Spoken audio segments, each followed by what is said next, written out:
Today's social media segment is brought to you by Parabon General Health Systems, modern technology, and timeless caring.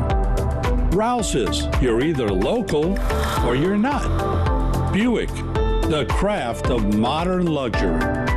St. Martin and Bourke, know your rights. South Louisiana Bank, it's better when we bank together. Waits and Downer, attorneys at law. Terrebonne Ford, built Ford tough. Alford and Associates, for all of your insurance needs. CIS, Cardiovascular Institute of the South, the highest quality cardiovascular care available. Barker Honda, the Barker family tradition of quality.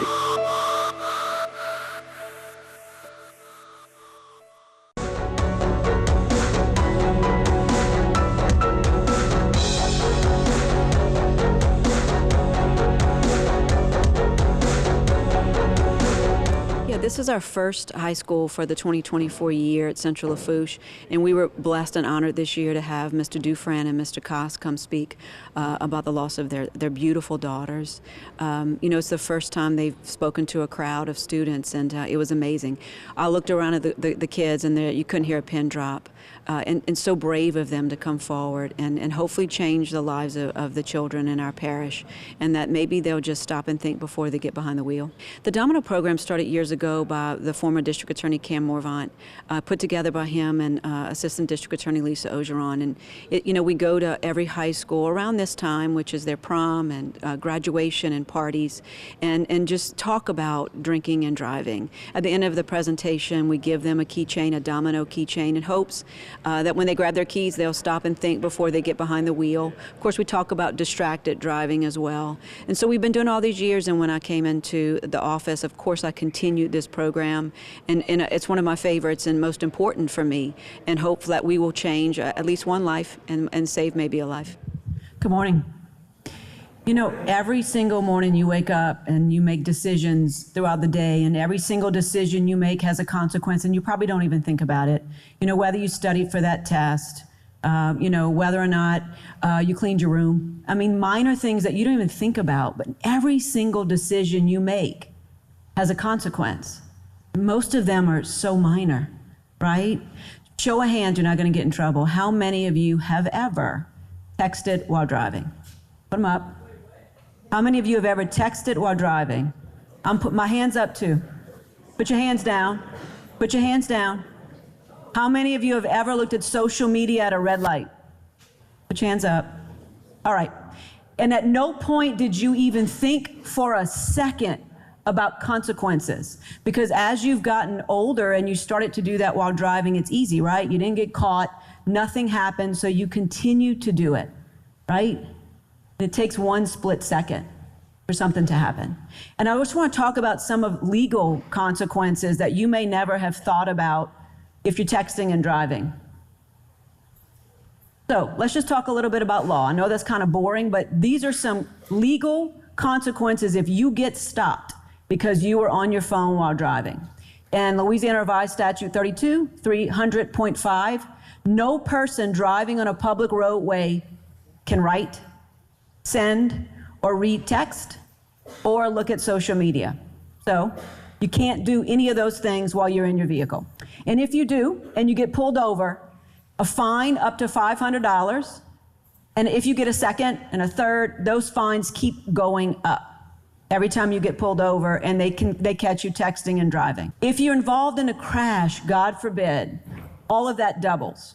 Everything doubles. Let's not talk about insurance rates, because your parents are probably the ones who are going to pay for that.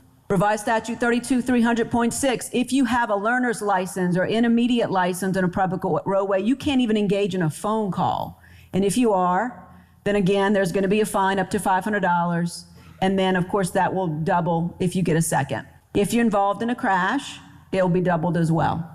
32-300.7, no person driving on a public roadway that is 17 years of age, old or younger, which is many of you, can engage in a phone call, write, send, or read a text. Can't do it. It's against the law. And if you do and you get pulled over, up to a $250 fine. And again, second will be up to $1,000. And if you're involved in a crash, that'll get doubled. So the consequences for being pulled over for texting and driving or looking at your phone on social media is money, which will affect your insurance, which will affect you driving on the roadways. And God forbid you get into a crash and then there's a real consequence with money and other consequences. 32300.8, no person driving on a public roadway during posted hours of a school zone can engage in a phone call, write, send, or read a text, access, read, or post to social media. If you're in a school zone, phones have to go down. You cannot be on your phone through a school zone.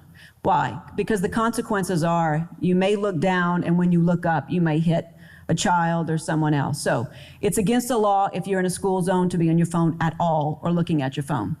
First offense, up to $500. Second offense, up to $1,000, and your license can get suspended. So school zones, whole different ball game, stricter consequences if they catch you in a school zone. If you're involved in a crash, again, it'll be doubled. Those are sort of minor consequences when we talk about the big picture and what happens when we make poor decisions. And I'm not going to ask you to raise your hand on this one. But if you get behind the wheel and you are under the influence of alcohol or another substance, those consequences, legal and personal, are much bigger. Much bigger. So let's talk about, if you choose, especially as we're getting into prom season, graduation, probably some parties, let's talk about what happens in Lafourche Parish if you get pulled over, and it's revised statute 1498. If you are operating a vehicle while intoxicated and you have a blood alcohol content of 0.08 or above, you are driving while impaired. But if you are 21 years of age or younger, 0.02. Guess what? 0.02 for you might be one drink. It's different if you're under 21. The standards are different for under 21. So if you have one drink and maybe get behind the wheel and get pulled over and you are impaired, you are underage driving while impaired, or 0.08 or above, you have a driving under the influence. And so what happens? I can tell you what happens in our courts. Usually it's $500 plus court cost, 5 months in jail, which will usually be suspended if you go on unsupervised probation for a year. You have 32 hours of community service work. You have to do a driver impairment class. You have to go through a MAD program. Your license will be suspended. God forbid if you get a second, a third, and a fourth, it keeps going up. And then we start talking about jail time. If you get pulled over and potentially you had one drink and you're under 21, those are some legal consequences, right? A little different than you're not studying for that test and maybe you failed it. This is a whole different ball game. So what are some things that can happen? You can lose your license for a while and somebody has to drive you around, or if you have to go to work, you need to try to get a hardship license. You now have a criminal record. Once you hit 18, you have a permanent criminal record that every time you apply for a job and they run a rap on you, that's on your record. You have court cost. So when I say $500 plus court cost, it actually goes up to $1,000 by the time you pay for all the fines and fees. Your insurance is going to go up. Hopefully you can afford the insurance rate so you can drive your car back and forth, because that'll go up. Well, let's talk about if you want to go to college. Right, well, they're going to look at that as well. You go to trade school, they're going to look at that as well on your rap sheet, so that comes up. If you want to go to nursing school, law school, medical school, anything advanced, every year when you fill out either your application or your recertification, you have to explain why you have that on your record. And sometimes you can't get in that program. All because you had a couple drinks or a drink and you got behind the wheel and got pulled over. You want a TWIC card? Can't get one. CDLs, might lose your captain's license. I can tell you in my office, we've had individuals come in tears because if we went forward with their driving while intoxicated charge, they would lose everything because their livelihood depended on them having a driver's license. And there's nothing I can do about it. So they spent all those years maybe training to be a captain on a boat, and that's gone. Maybe they work for Coke, maybe UPS. But one decision they made has consequences that's going to last a lifetime for them. And oftentimes they'll lose that job, as you see, because their employment demands that they have their driver's license. So when we talk about consequences in the DA's office, there are certainly consequences to things that people do. And it's usually not what I call, bad people. It's often good people like you who made a decision, didn't think through it, and then there are consequences. But it's so preventable.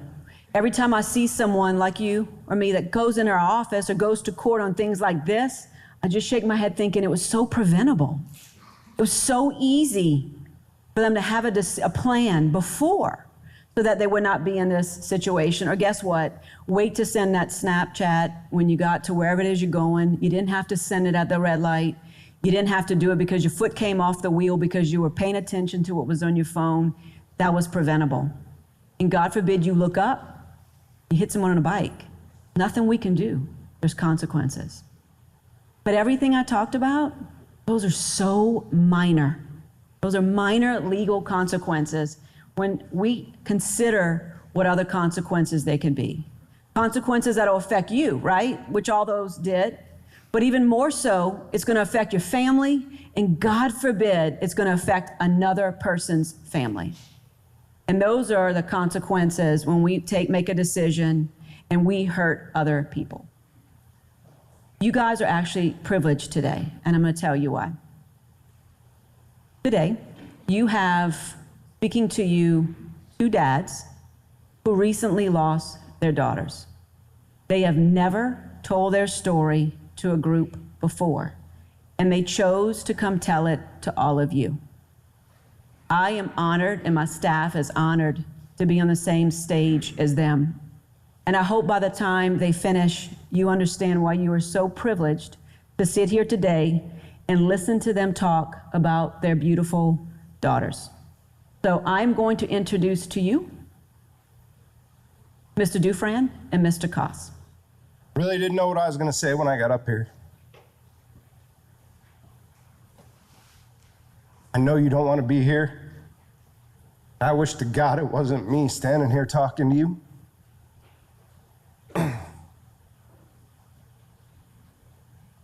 But I know what it's like to feel soul-shattering pain every day of my life. Let me take an opportunity to introduce you to my family. So, up in the upper left-hand corner, you can see that's me. I'm Joe Koss. Haley is just to my left, and my wife Tracy, and my eldest daughter Madeline. Tracy and Madeline, they're here in the audience today. They wanted to come and show their support and hopefully let you see what drinking and driving does to a family. So, my daughter Haley, on May 14th in 2003, my youngest child was born. She is the exact opposite of my elder child, and I used to tell her all the time, if you were born first, you would have been an only child. She had personality. We'd tell her that, she had a superpower, and her superpower was she was a leader.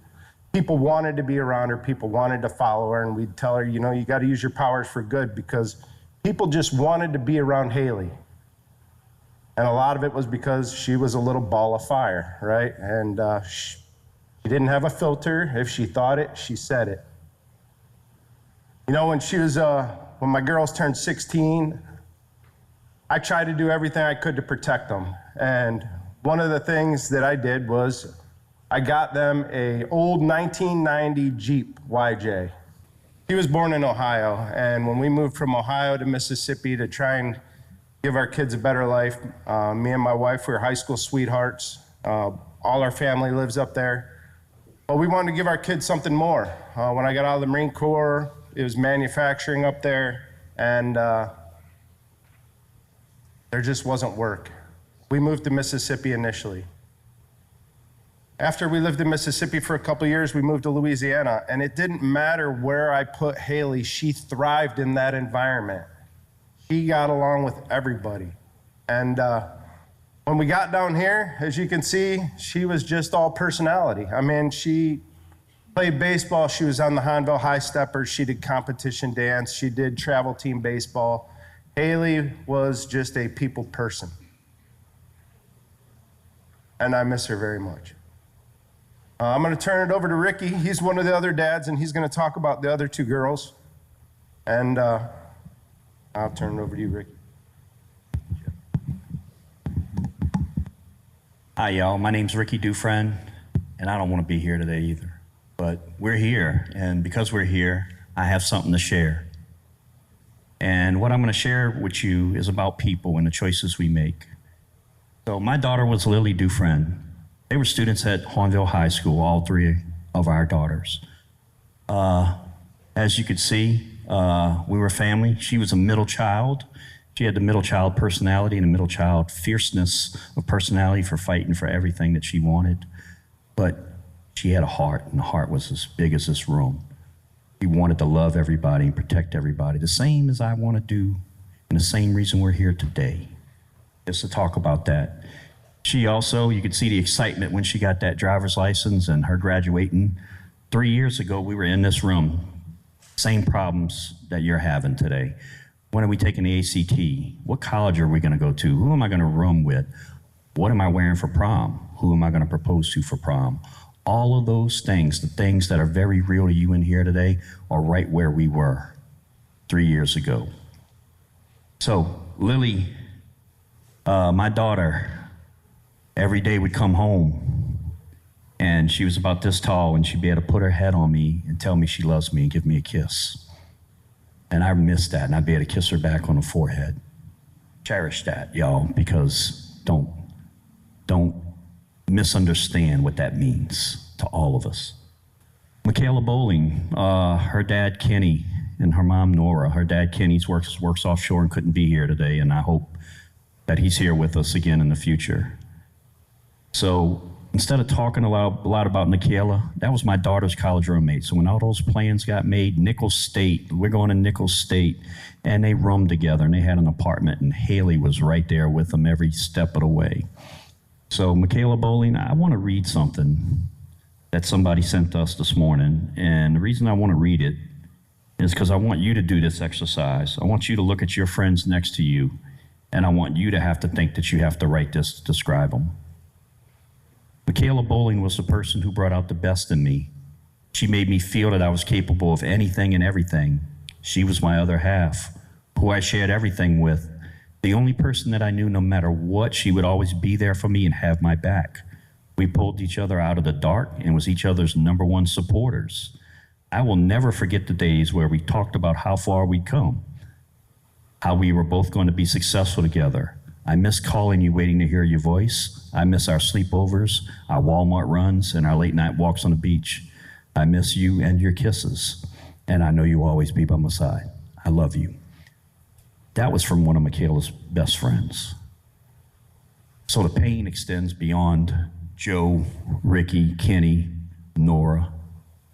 It extends to everybody in the room, everybody that knew these girls. And these were all over a choice. So what I'll talk about is what they were doing that night. So as I stated, our daughters went to Nichols State University. And let me tell you, as a dad, I was very unhappy about that. I wanted my daughter at the University of Alabama, Birmingham, good medical department. So all three of these girls were studying in the health field of some sort, allied health, nursing. So, you know, going to Nichols had a good nursing program, but you need to chart your own path and make your own way. And so Dad stepped out and said, hey, you're going to Nichols, we're going to support it. So she went to Nichols State University, and, you know, while my kids were in school, Dad was always home. So Dad decided to take a project in California. So I moved about 2,500 miles away to, you know, beautiful Napa Valley and started to do a job. And so I didn't get to see her much before those last 3 months. She went to Nichols with her friends. Y'all remember Hurricane Ida? I got to fly back down here and do a bunch of work cleaning up stuff. And basically that changed the path, because instead of being with me in California on Thanksgiving, they were home for her birthday. November 19th, 2012. 2021. They were celebrating her golden birthday, her 19th birthday on November 19th, 2021. They decided to do that by having dinner at Drago's.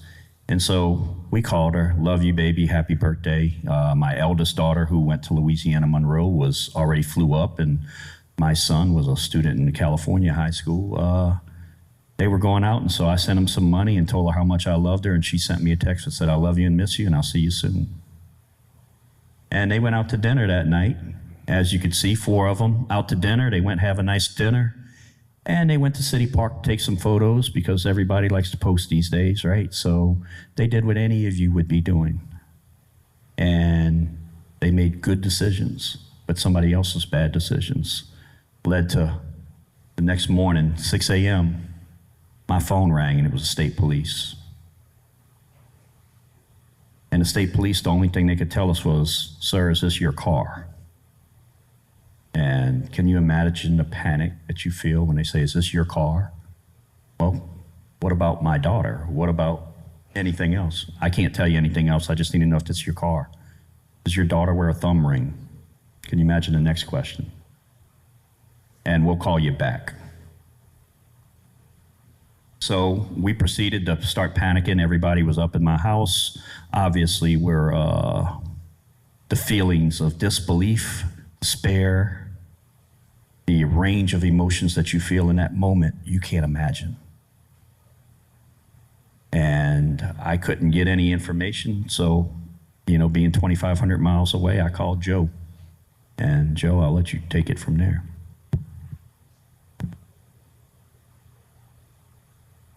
So November 19th is also my oldest daughter's birthday. So I know that Haley and Madeline, they had a conversation in relation to what they were going to do to get together for Madeline's birthday. And it was also one of Haley's best friend's birthday. So they decided that they were going to go their own way. And on November 20th, myself and my wife were going to drive down to Nichols. They both attended Nichols at the time, and we were going to take them out. The morning of November 20th, I was helping a friend move some stuff, and we stopped at a hardware store, and I got the call from Ricky. He said, have you heard from the girls? I said, not yet this morning. It was around 8 o'clock in the morning. He said, well, I got a call from the state police. I can't get a hold of Lily, and they won't give me any information. You can imagine how I felt. I grabbed my phone, I tried calling Haley, went straight to voicemail. I texted her, you need to call me now. Told my friend, we need to go. I need to go get my wife. And we started driving back to pick her up. We were going to Thibodeau anyway. And I called my daughter and I asked her, hey, I need you to go do a welfare check on Haley. Go to her dorm room, beat on her door. You need to find her. So I get home, I tell the wife, hey, we need to go. Not sure what's going on, but they can't find the girls. So we jump in the car and we started driving to Thibodeau. And Madeline calls and says, Haley's not in her dorm room. I'm on my way to Lily's apartment.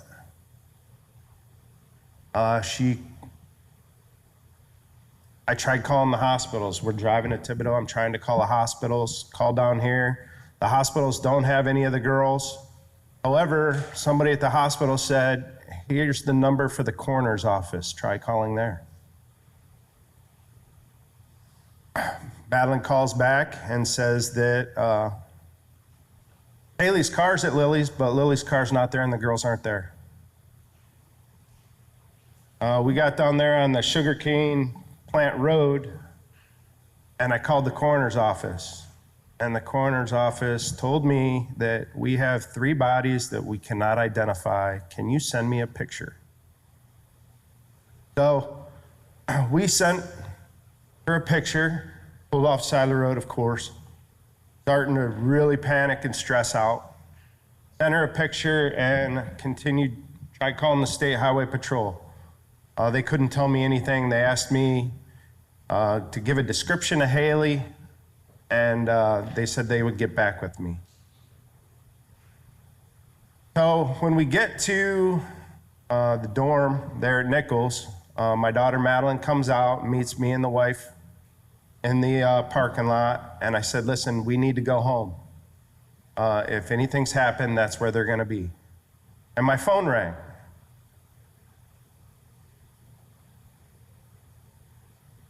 And it was my neighbor, John,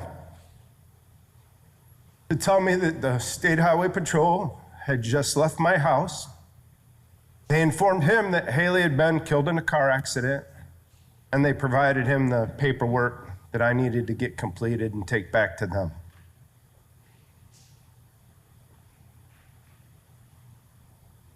Standing in that parking lot and having to tell my wife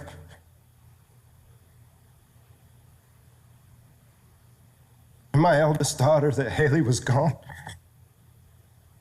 Hardest thing I ever had to do in my life. And it was all preventable. It was all preventable.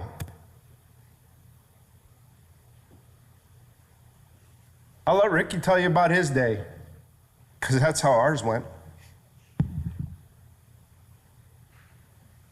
So we got that phone call that morning, and I called Joe, and just imagine the panic we all feel, where you're nervous, you're worried. What could it be? Why are they asking me about the car? And so then you're pulling on anything that can give you a little hope. So I call a friend that's with the state police. I said, hey man, you show any accidents last night? He's like, I did. There was 4 people killed in Houma yesterday, but they're not your family. Oh, so immediately I go to relief, but there was 4 people that lost their life in Houma, drinking and driving accident, right?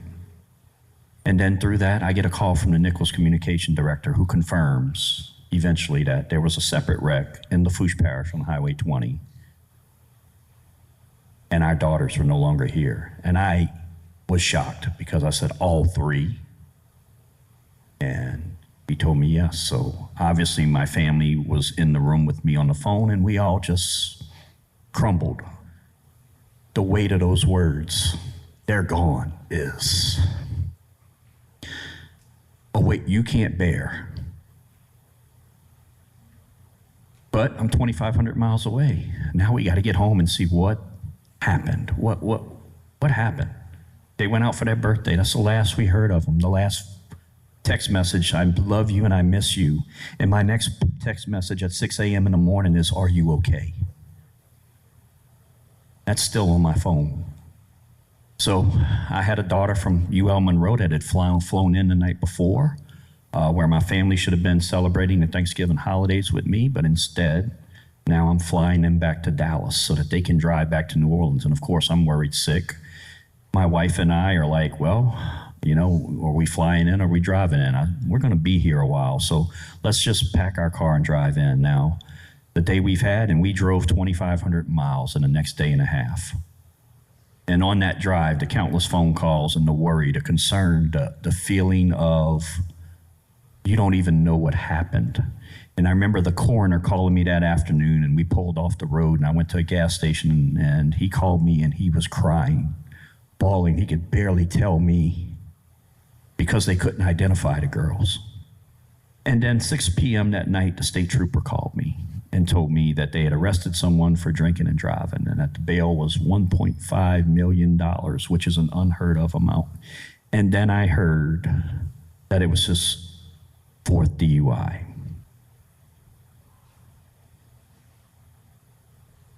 I'm pissed off.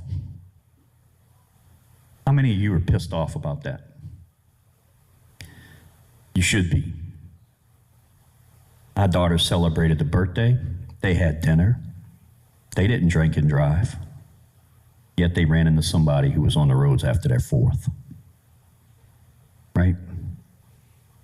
So, while we're here today to tell you our story, we're also here today to tell you what you can do to prevent this from being your story or somebody else's. Joe, you got anything? Oh yeah, the aftermath was bad. Today is not much better. We're from Ohio. We had 2 funerals. We had one in Luling for Haley's friends to be able to say goodbye. And then we took her home and we buried her back home in a family cemetery where our family's got an opportunity to say goodbye. And after the pain came the hate. The physical hate for one man that was selfish, that took away our babies. He came from a bar. His friends didn't stop him. His community didn't stop him. The bartenders didn't stop him. This guy had been in the bar from around 7 o'clock at night until the accident happened at 12:20 in the morning, a couple miles down the road. I'm not sure what happened in between, but he was drinking. He was drinking heavily. And nobody stepped in. They all let him walk out of there. He walked out of there. He got in his truck, may have went home and changed. He lived close to the bar. May have went home and changed and made a determination he was going to visit a friend. Y'all know Highway 20 there in Thibodaux? I'm sure you've seen that sign. He was doing around 93 miles an hour, 12:20 in the morning, almost 3 times the legal limit of alcohol, and he hit our girls head on. When he hit them head on, they were doing around 48 miles an hour. In the blink of an eye, they were doing 26 miles an hour back the opposite way.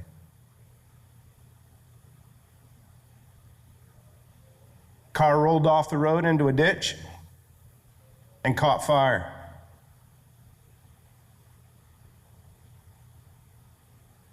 Our girls spent about 45 minutes in a vehicle at over 1,400 degrees Celsius.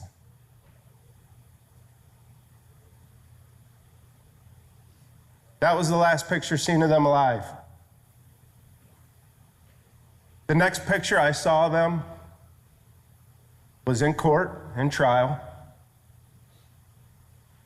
and they were not recognizable. As you can see, closed caskets. There is no closure, there's no saying goodbye. I didn't get to see her be gone because the picture I saw of her, I couldn't tell it was her. When I walk down the road, I see back of a little girl, thinking it may be Haley. Maybe that was somebody else in the car. Maybe she was abducted. Maybe all these things go through my mind. My life has been changed. My families, all these families, their friends, their life has been dramatically changed because of one decision by an individual and decisions by all the people that were around them and chose not to get involved, not to say nothing, not to do nothing. Alcohol takes away your inhibitions. That's why people drink at parties. You know, they're shy. They wouldn't normally talk to somebody. They have a little bit of alcohol and liquid courage, right? Y'all heard that. And next thing you know, you're over talking to a girl. But you truly believe to your soul that I can get behind the wheel of that car and drive it successfully wherever I need to go. And you can't. And that's where your friends, that's where your family, and that's where your community needs to step up and get involved. Don't be a shadow on the wall. It's gonna cost somebody something. Maybe the first time it only costs them a couple $1,000 and some time in jail. Maybe the first time it's your sister, your mother, your father, your friends. To this day, there was nothing left. There was nothing left. We got, I think, a ring survived and a melted Apple Watch. We went and we had Haley's phone turned back on because we wanted to try and get whatever pictures, TikToks, videos that we could get. And we have it sitting on the nightstand. Birthdays, holidays, randomly, her her phone will blow up with text messages from her friends. We don't read them. The phone will ring. There'll be dings. New Year's Eve, kept my wife up all night. That phone just ding, ding, ding, ding, ding, ding, ding. That's the impact that it has on the community, on their friends, on the family, and on the people. You know, they say that you guys are the future leaders of this country and this community. There's nothing future about it to be a leader. You can be a leader today. Stand up, get involved, just care for people. And if you approach them like you care, that you care about them, that you care about what's going to happen, get involved, make a change, be a difference. Because the country is what our generation has brought it to. Where it's going depends on you. This is your community. What are you going to allow? Get involved.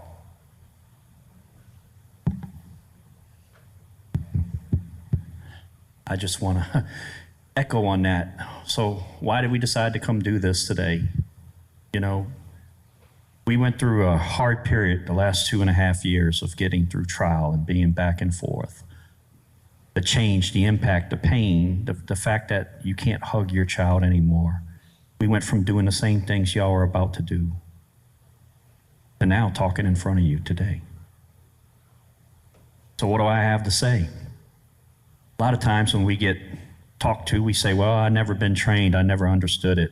Well, it's happening right now, y'all. It's right in front of you. What's going to happen from here is you're getting told what the impacts are.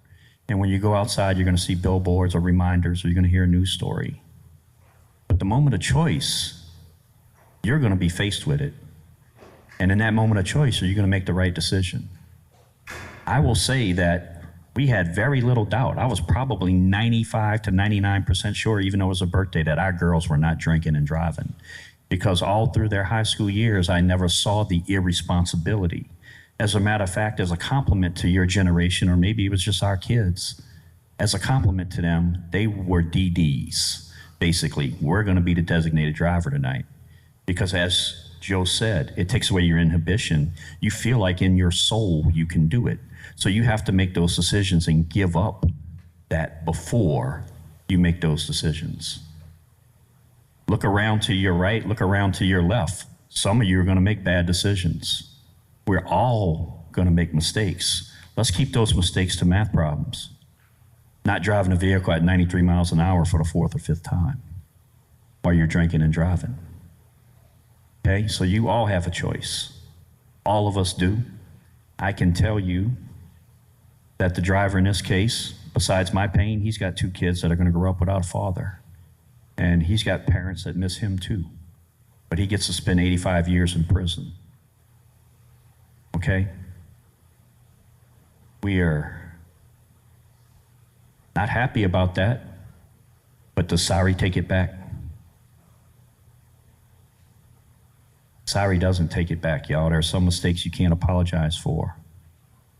Right now, make a decision that I'm not going to make bad decisions around drinking and driving or distracted driving. I think their legacy will live on. The power of the people in this room, the future leaders. I can tell you that we were defeated for quite a long time. Madeline, Haley's sister, Paige, their friends, Aliana, they started selling bracelets to raise money to have a scholarship at Nicholls State University. And while we're busy wallowing and really don't want to be involved, kind of still in denial, we hear about that effort, the effort that they want to raise $10,000 to have a scholarship at Nicholls. That reinvigorated me and other people to try to make a difference, to reach out. And that started from an 18-year-old, right? So right now there's a scholarship at Nicholls State University in memory of Haley, Lily, and Michaela. That's going to allow people to go into the nursing fields. And at this point, it's well over $100,000. And it started here in the room by the people sitting right here next to you. So I'd like you to do a couple things for me, and I'm going to close and give the floor back to Joe.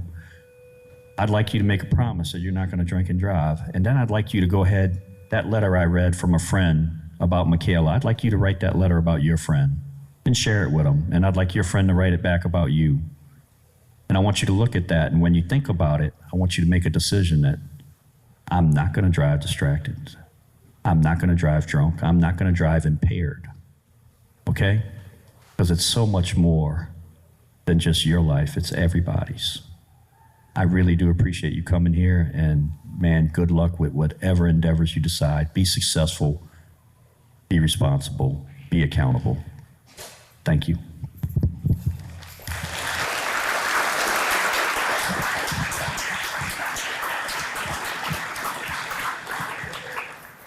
As you get ready to end your high school career and move on, I will tell you this, life is about to knock you to your knees if it hasn't done already.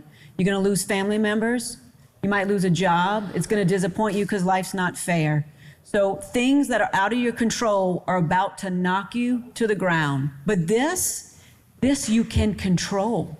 This is in your power. All it takes is you having a plan before you go out. I beg of you not to drink. But if you do, I ask that you have a plan. Hard in Lafourche, we really don't have Uber, right? We don't have those things that you get in the bigger cities, but you got each other. And one of you can say, tonight I got you. Tonight I'm not drinking and I'm going to drive. And if you see your friend get up and get their keys to drive and you know they've been drinking, take their keys away. You might want to know why we call this Domino, and you have these dominoes right here. I want to tell you why. Each domino represents something. This is you, student. And we have state police and family and friends and the sheriff and the district attorney's office and Mothers Against Drunk Driving. Those stand alone and should never have to come into contact with each other. But one choice that you make, one, knocks the first domino down. Just one. And then we have the consequences that we talked about. Before you leave, we're going to give you a domino keychain. And I beg of you, put it on your keys. Put it on your keys. And every single time you grab your keys, even if it's just to come to school, I want you to do me a favor. I want you to do these two dads a favor. Every single time you grab it and you see it, I want you to remember Michaela, I want you to remember Lily, and I want you to remember Haley. Every single time you see that domino. Think of those three girls. Before you make a decision to have a drink or look at your phone, think about the three girls and do it for them. I want to thank you all. This has probably been one of the most attentive groups we have ever had, and I want to thank you for that. I want to wish you all the best of luck and have a great ending to your senior year. Just be safe, and thank you all very much.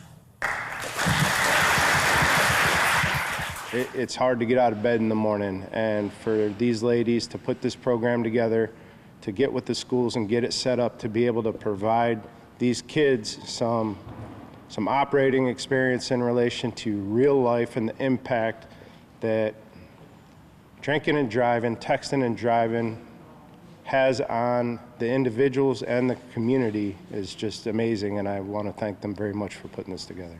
Right after trial, we were sitting in DA Russell's office, and she mentioned about this program, and of course, at the time, of course I'll participate, of course we will, and Miss Lisa giving us a phone call and asking us to participate and being excited, and then, you know, in the week leading up to it, just being nervous, like, why am I going to do this, like making myself go through it. But we realized that we have a message, and that message hopefully can change the path of one person or remind one person, because our daughters were right where they were 3 years ago.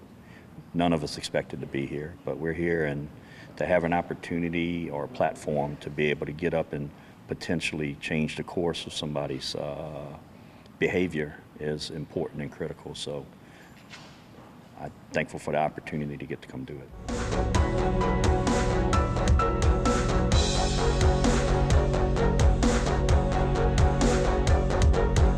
Today's social media segment is brought to you by Parabon General Health Systems, modern technology, and timeless caring.